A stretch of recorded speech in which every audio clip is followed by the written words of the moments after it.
It is necessary for us to have a correct understanding before practicing Buddhism. Otherwise, all the time spent in cultivation would be futile, as the most superior result would not be obtained. Therefore, I would like to briefly explain the true nature of Buddhism. Chinese history tells us that about 3,000 years ago, Buddha Shakyamuni, the founder of Buddhism, was born in northern India. He lived 79 years and dedicated 49 of them to teaching. In 67 AD, 1,000 years after he entered nirvana, these teachings were formally introduced into China. Prior to acquiring a good knowledge of Buddhism, we need to understand the terms Buddha, Dharma, Buddhist Dharma, and Buddhist teaching, as they are important to our cultivation. Buddha is a Sanskrit word meaning wisdom and enlightenment. Why was it transliterated as Buddha and not translated into wisdom and enlightenment? The meaning of Buddha is so profound and extensive that these two words were insufficient to cover the original meaning. Therefore, transliteration was used with the help of further explanations. In essence, Buddha means wisdom. In application or function, it means enlightenment. There are 3 levels of wisdom. First, general and all knowledge wisdom is the correct understanding of the noumena or the essence. It is the wisdom of knowing the general aspect of all existences, the wisdom of Theravada sages. Second, differentiation wisdom is the wisdom that can correctly comprehend all of the infinite phenomena of the universe. The wisdom of knowing the discriminative aspect of all existences. The wisdom of the Bodhisattvas. How did these phenomena arise? From where?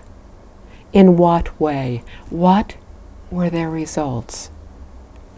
Third, overall and perfect knowledge wisdom is the exhaustive and perfect wisdom, the perception and comprehension of the truth of life and the universe. Without the slightest doubt or error, it is the wisdom of Buddhas. Buddha Shakyamuni, possessing all 3 of these kinds of wisdom, completely understood the true reality of life and the universe. The function of wisdom is enlightenment. There are 3 classifications of enlightenment. First is self-enlightenment, a state in which one possesses no erroneous thoughts, views, speech, or behavior.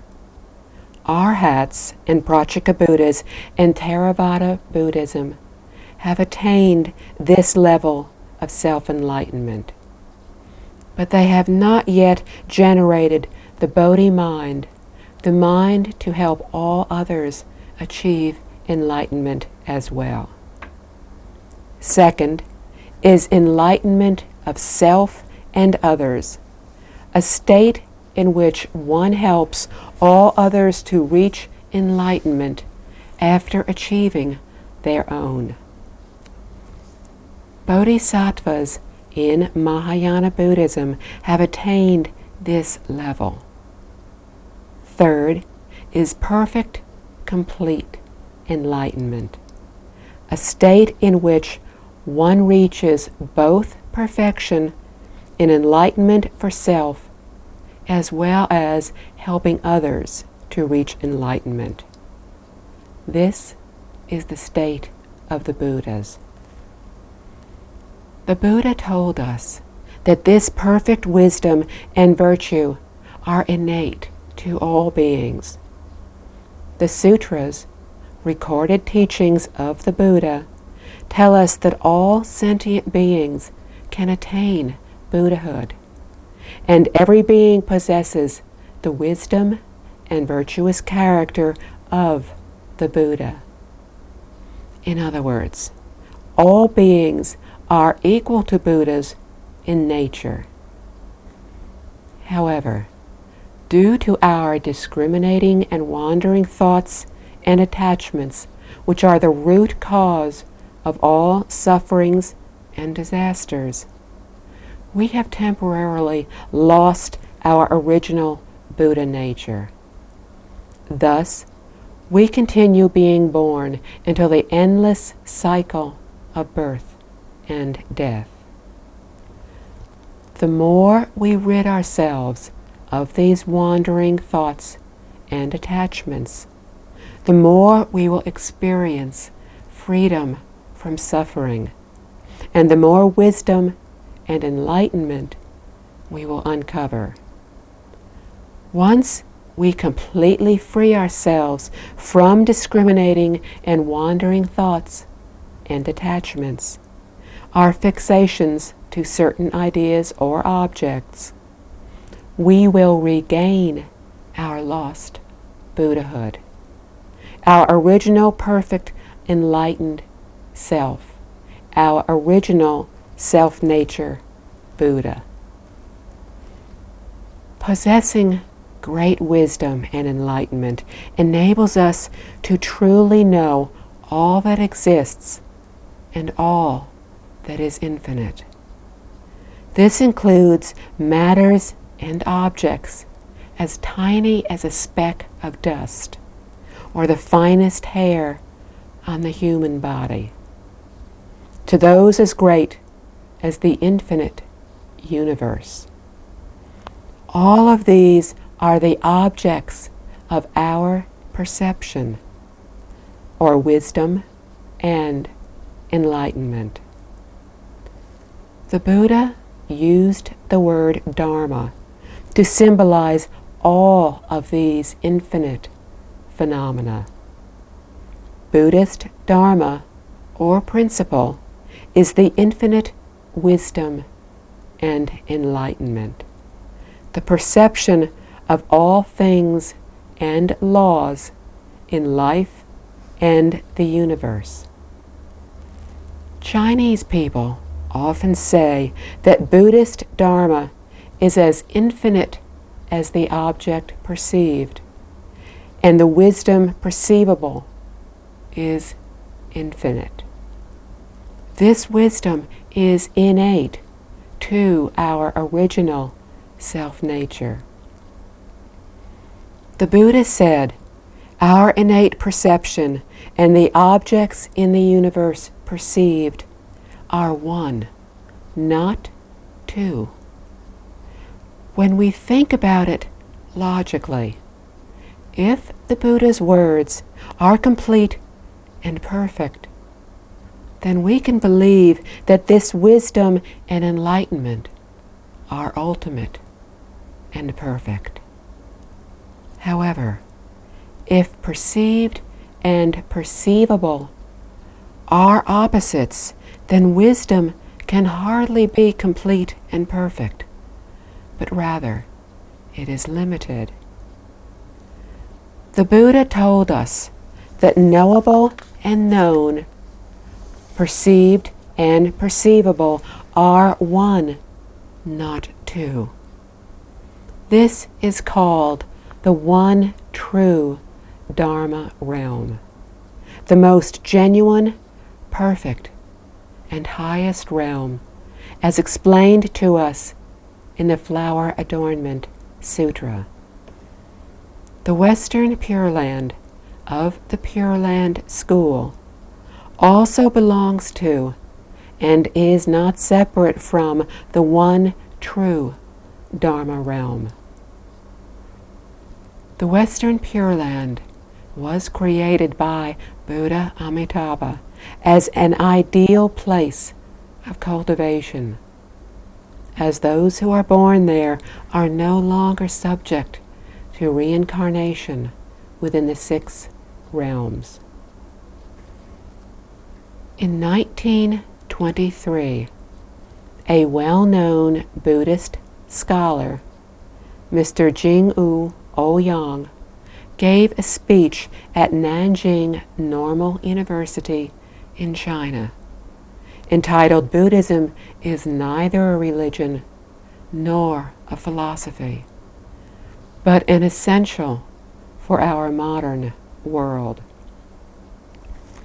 It caused considerable sensation. His well-documented speech gave much conclusive support to the proper definition and viewpoint of Buddhism. This question arises in all those who wish to understand it. Buddhism is a most virtuous and perfect education directed by the Buddha towards all sentient beings in the universe. This education covers a boundless range of phenomena and principles that is much broader than what is currently studied in today's universities. In regards to time, it encompasses the past, present, and future. In regards to space, it encompasses everything from our daily lives to the infinite universe. Buddhism is an education of the wisdom and the understanding of life and the universe. It is not a religion. The teachings of Confucius concern one lifetime. The teachings of the Buddhas concern infinite lifetimes. How can we tell that Buddhism is an education? Today, the terms teacher and student are only used in school. However, we call Buddha Shakyamuni our original teacher. We call ourselves students, as did our predecessors in ancient China. This is unlike religions, in which the God and his or her disciples does not have a teacher-student relationship, but rather a parent-child relationship. In Buddhism, however, it is clearly stated that Buddhas are teachers and we are the students. Bodhisattvas and we are classmates. They were the Buddha's former students, while we are his current students. Furthermore, a monk or nun is called Hershang, which is the transliteration of the Sanskrit word meaning a direct mentor who provides teachings and acts as our personal guide. We share a close teacher-student relationship with this individual. Temples or way places have only one Hershang. Teachers who teach on behalf of the Hershang are called Ashali. Their speech and behavior can be models for all of us to follow. Others who do not directly teach would be called Dharma masters or fascia. They are like teachers whose lectures we do not attend, or those who do not directly teach us. All of these terms are characteristic of education and are not found in religion. For further examples of how Buddhism is an education, we can examine Chinese way places where the activities are held. This way place is an educational institution combining Buddhist teaching and art. It is similar to the combination of a modern school and a museum. Nowadays, people pursue art in everything. Buddhism, however, practiced artistic teaching as early as 3,000 years ago. The staff organization of the way place further illustrates the similarities to modern schools. The Heshang is equivalent to the principal of the school, deciding policies, making plans for courses of study, and employing the teachers. Reporting to the Heshang are 3 associates or program executives. They are in charge of everything directly related to teaching, advising and disciplining, and to general services. In China, a traditional way place was regarded as a Buddhist university. From this administrative structure, we can further see that Buddhism truly is an education.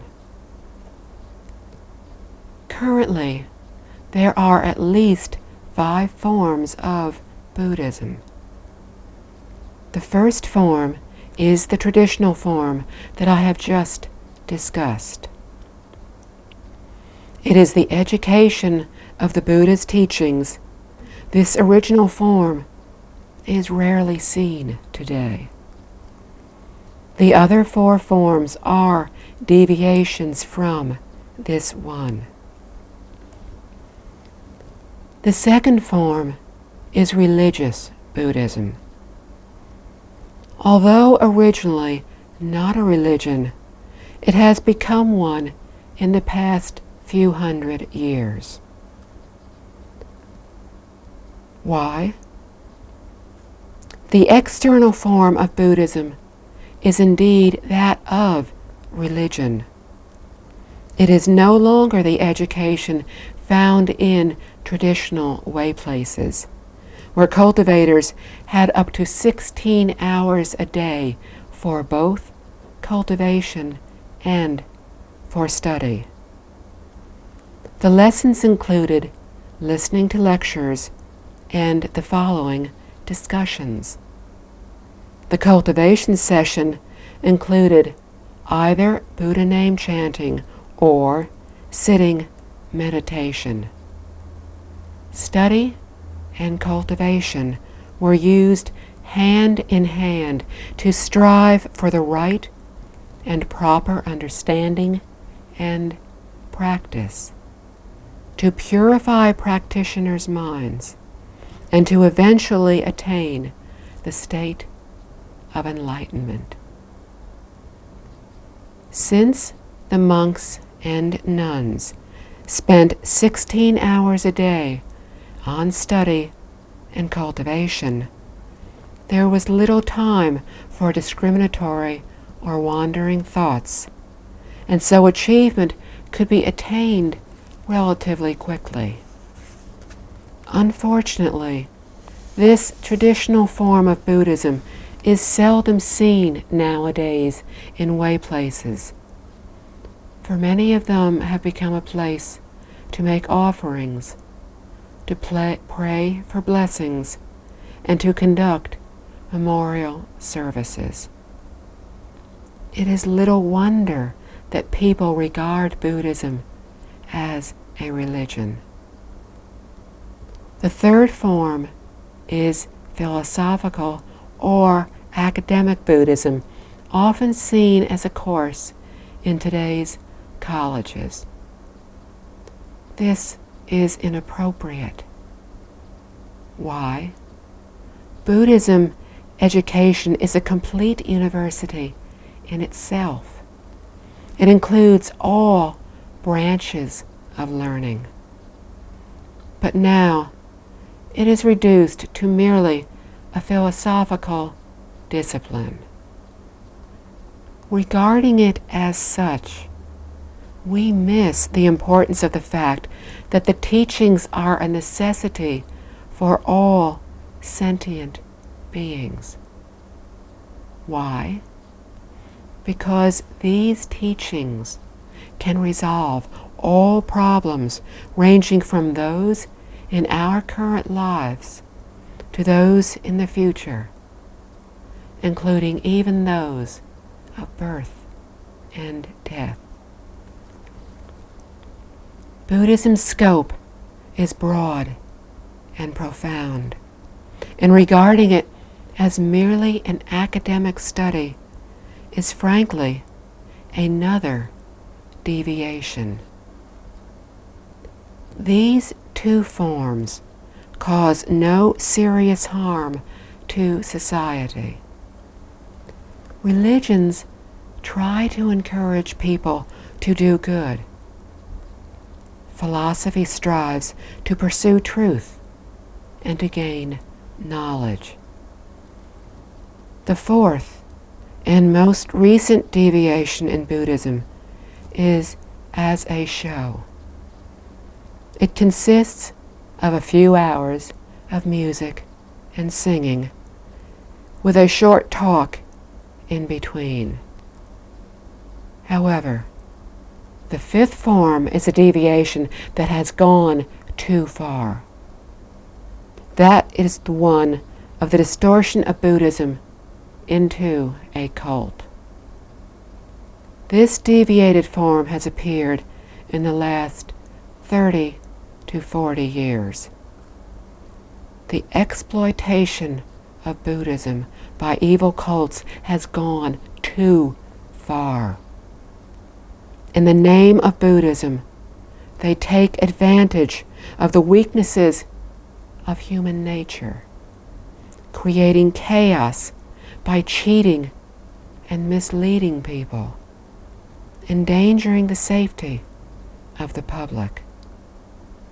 Some of their propaganda and deeds can sound extremely enticing and appealing.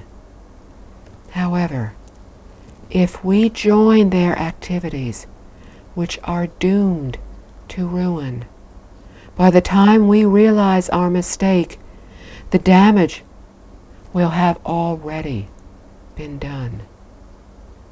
It will then be too late for regret. Therefore, we need to choose wisely which form to practice in order to receive Buddhism's true benefits. What is the ultimate goal of the Buddha's teachings? It is to attain the perfect, complete enlightenment. Transliterated from Sanskrit, it is Anuttara Samyak Sambodhi. Out of respect, this phrase was maintained in its original form rather than being translated. There are 3 stages within this enlightenment: proper enlightenment, equal and proper enlightenment, and perfect, complete enlightenment. The Buddha told us that scientists, philosophers, and religious scholars may have reached a good understanding about life and the universe, But this realization is neither complete nor perfect. Why? Although they have obtained some understanding, they are far from having freedom from anxiety. They are far from ending their afflictions. They indulge themselves in the 5 poisons of greed, anger, ignorance, arrogance, and doubt. They remain mired in all the troubles of human relationships and are swayed by personal feelings. In other words, they are human. If a person has severed greed, anger, ignorance, arrogance, and doubt, and afflictions, the Buddha will acknowledge this person as having attained the first level, that of proper enlightenment. He or she will be called an arhat, the initial academic degree in Buddhism. Arhats differ from Buddhas in the way that they use their mind. They use it in the same manner that we do. The difference is that we still have afflictions, while arhats do not. The next higher level of enlightenment is that of equal and proper enlightenment, which is represented by Bodhisattvas. They resemble Buddhas in motivation, but have not yet reached the same level of enlightenment. The minds of Bodhisattvas are genuine. They remain forever unchanged and are similar to those of the Buddhas. Buddhas use the full and perfect true heart. Buddhas represent the highest level of enlightenment, which is the perfect, complete enlightenment.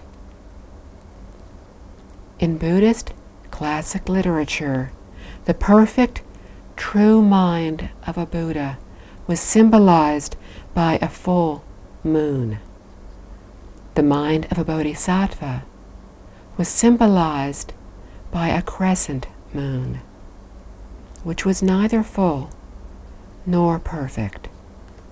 And the mind of an arhat was symbolized by the moonlight reflected from the surface of water. It is not real. These 3 levels of enlightenment can be compared to our college educational system. The level or degree of arhat is similar to earning an undergraduate degree. The level of bodhisattva is similar to earning a master's degree, and the level of Buddha is similar to earning a doctorate. The word Buddha is not exclusive to Buddha Shakyamuni, but is a common title for any being who has attained the perfect, complete enlightenment. Thus, Buddha, Bodhisattva, and Arhat are only names or titles to represent the levels of enlightenment, or a degree we receive in Buddhism. And they are certainly not deities to be worshipped. So a Buddha is one who has fully comprehended the truth of life and the universe, and who has acquired the ultimate and perfect wisdom. This is also the goal of Buddhist education, to enable beings to attain this same level of wisdom. Therefore, Buddhism is an education of wisdom. The principle of Buddhism is to break through all superstitions and delusions. It is to resolve delusion, to attain happiness and enlightenment, to eliminate suffering, to gain serenity and purity of mind. What is delusion? When we do not thoroughly and properly understand the phenomena around us, we tend to be deluded, to have wrong ideas which lead us to make mistakes. Then we suffer ill consequences as a result. However, if we have correct understanding about life and the universe, we will be free from mistakes in thought, judgment, and behavior. Then our result, our effect, will be favorable. Thus, resolving delusion to attain enlightenment is the cause, and eliminating suffering to attain enlightenment and purity is the effect. Only through resolving superstition and delusion can enlightenment be attained. This is the objective of the Buddha's teaching.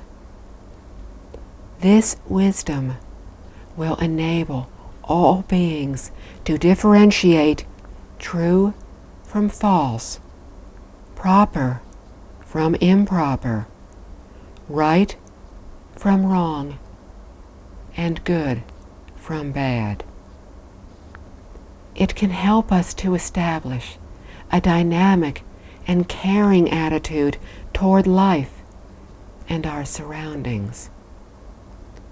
So we can clearly see that Buddhism is neither passive nor obsolete, nor is it retreating from society.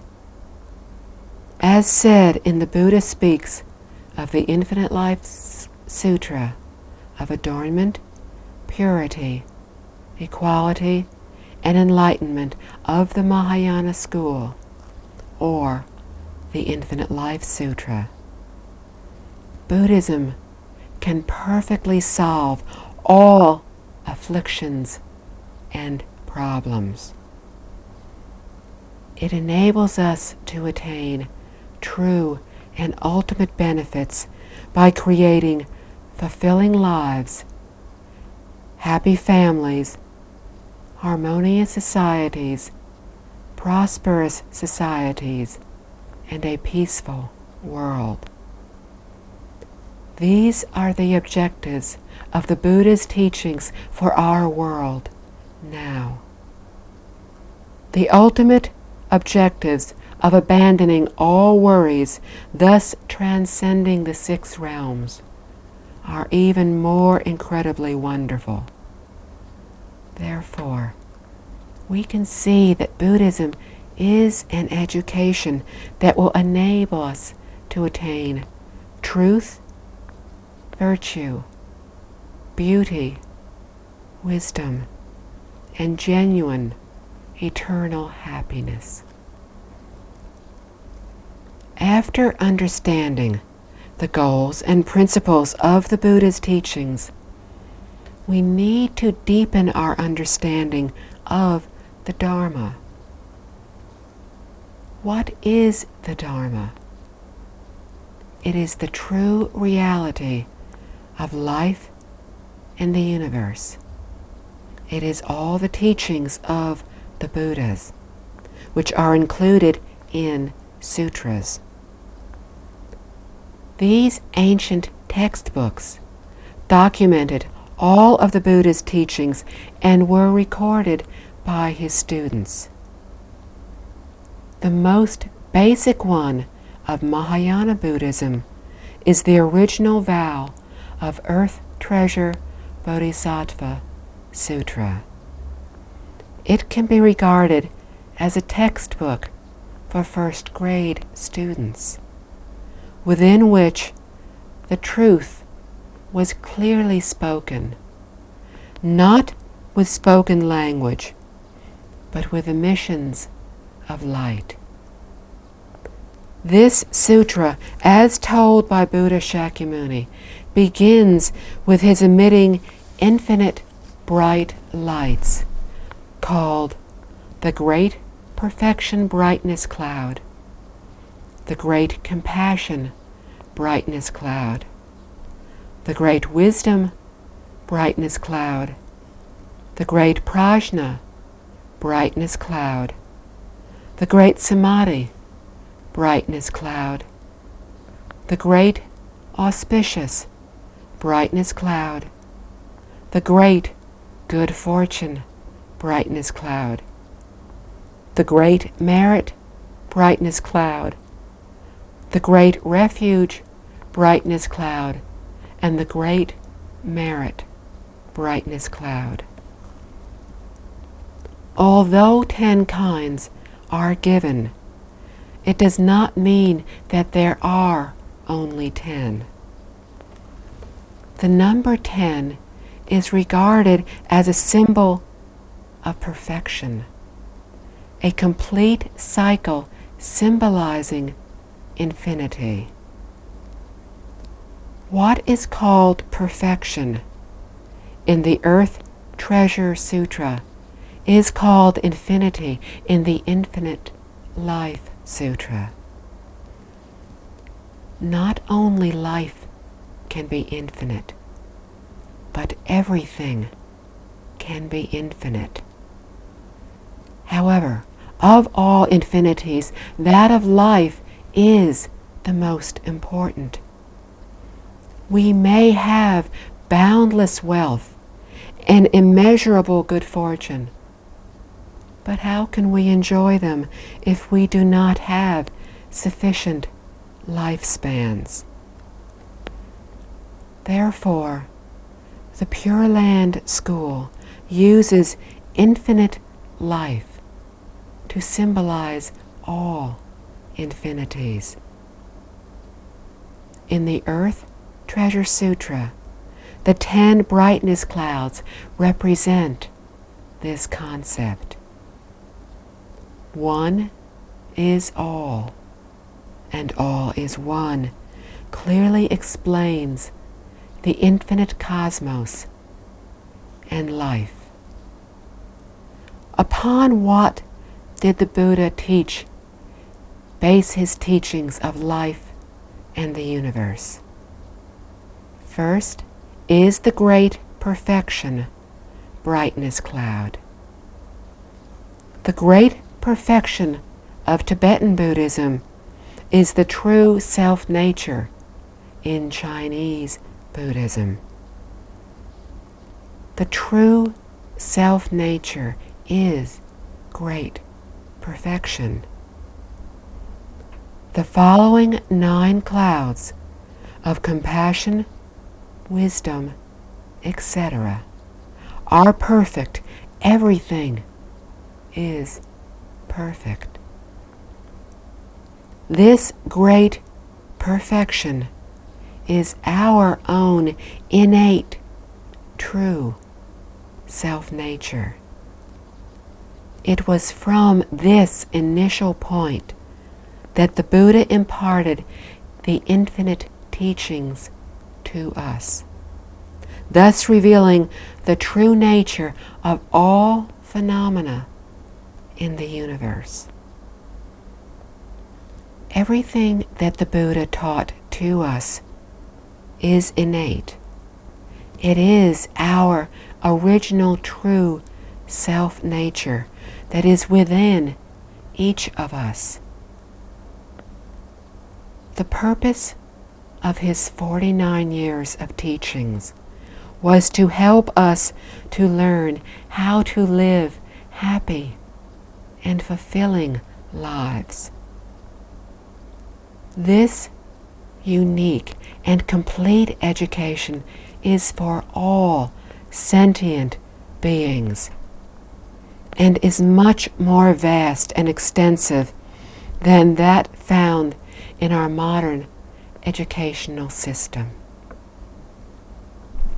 People work hard every day. What drives them to get up early in the morning and work long hours before coming home? It is the pursuit of prestige and wealth, especially wealth. Would people continue to work if they could not receive money or some degree of prestige after having worked for a whole day? Of course not. Most would become listless and unwilling to work. Therefore, for most people, the driving force in our society is wealth, followed by prestige. Buddhas and Bodhisattvas desire neither wealth nor prestige, yet they work harder than we do. What is the driving force behind this conscientious teaching while expecting nothing in return? It is the second brightness cloud, the great compassion brightness cloud. It is like a mother's love for her children, especially her newborn baby, but it is more profound in depth. A mother does so out of natural love and compassion, asking for nothing in return. This love is called a heart of compassion. The compassion of the Buddhas and Bodhisattvas towards all sentient beings is boundless, unconditional, and universal. It is the eternal driving force that compels them to help all sentient beings. Therefore, the great compassion brightness cloud follows the great perfection brightness cloud. In order to teach others, we practice cultivation as well as encouraging others to do likewise. We do so to sincerely introduce Buddhism to other people. What is our driving force? Compassion. But if we do so for wealth or prestige, then it is purely business. And this is totally wrong, for it violates the very spirit of Buddhism. In fact, the circulation of the teachings, including sutras and reference works, should be unconditional. Copyrighted materials do not accord with the true spirit of Buddhism. Every time I am presented with a Buddhist book, I first check for the copyright page. If it says this book is protected by copyright, any unauthorized printing of this book shall lead to punishment. I will not read the book. If asked why I do not wish to read it, my answer is that any true and good knowledge should benefit others unconditionally, and that reprinting should be allowed. It would be a waste of time and energy to read such copyrighted books. Only the writings of those who are broad-minded and kind-hearted, and who sincerely practice what they teach, deserve to be read, to be studied.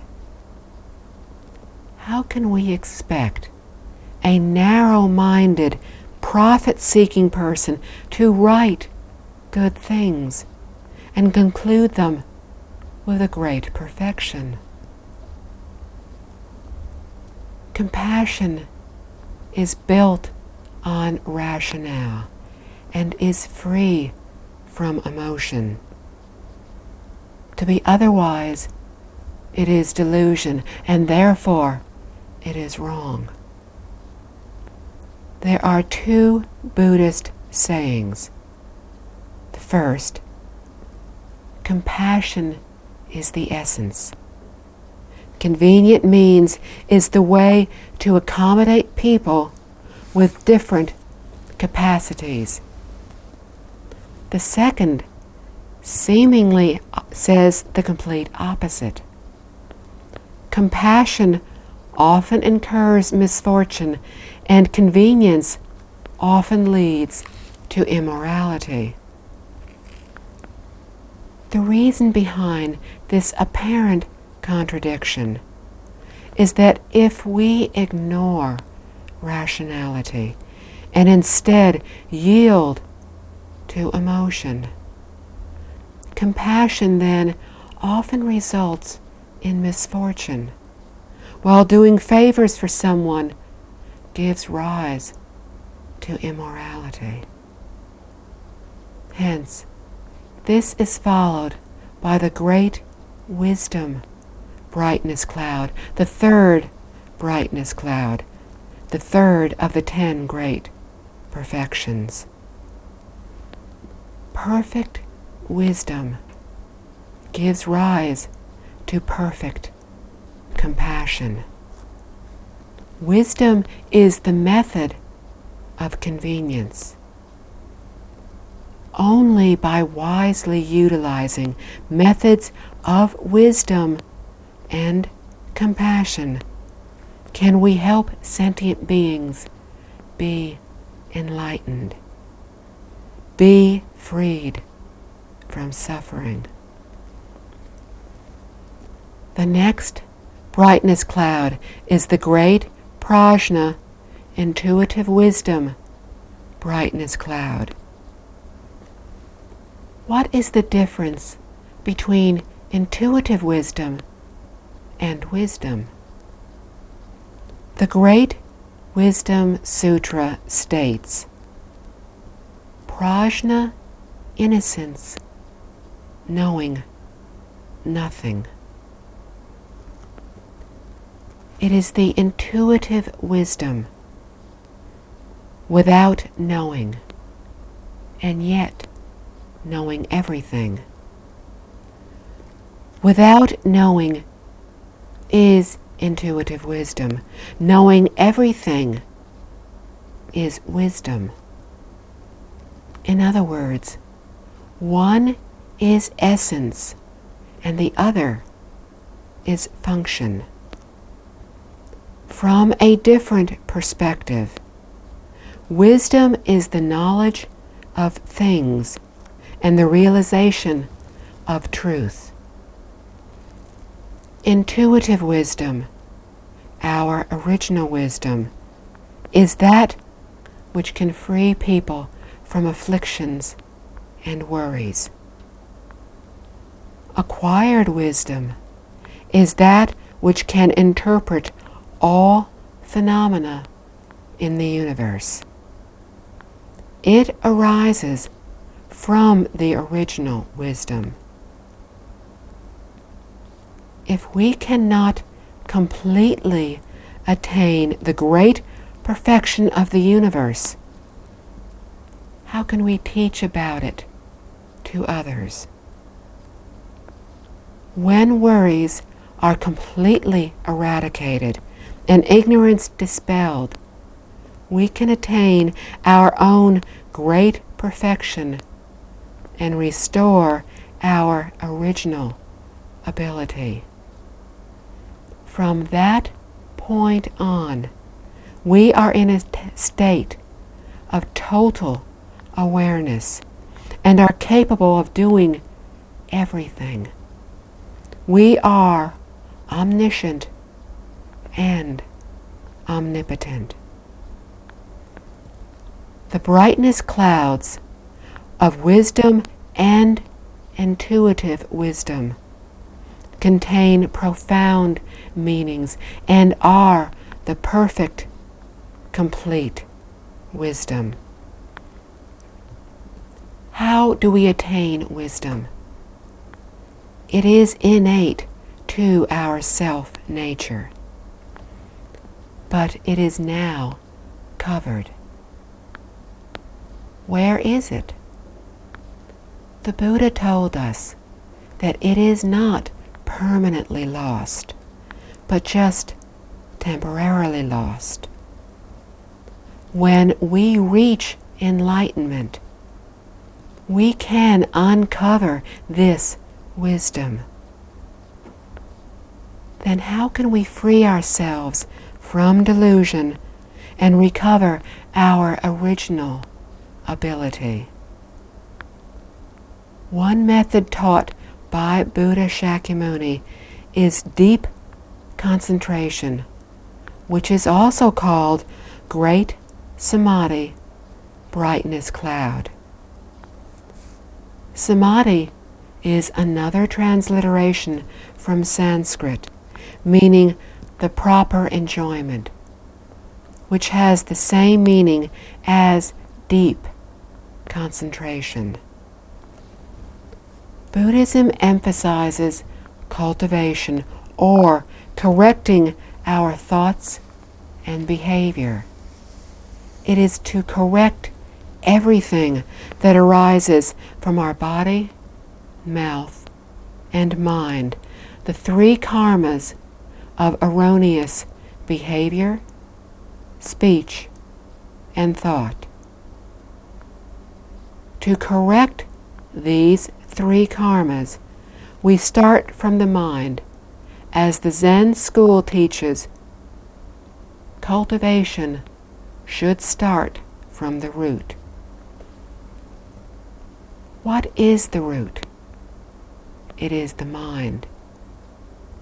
If our mind is proper, then our thought, speech, and behavior will likewise be proper. In Buddhism, there are innumerable methods of practice. All of these methods are ways for concentration in our cultivation. Not only the Zen school emphasizes concentration in cultivation.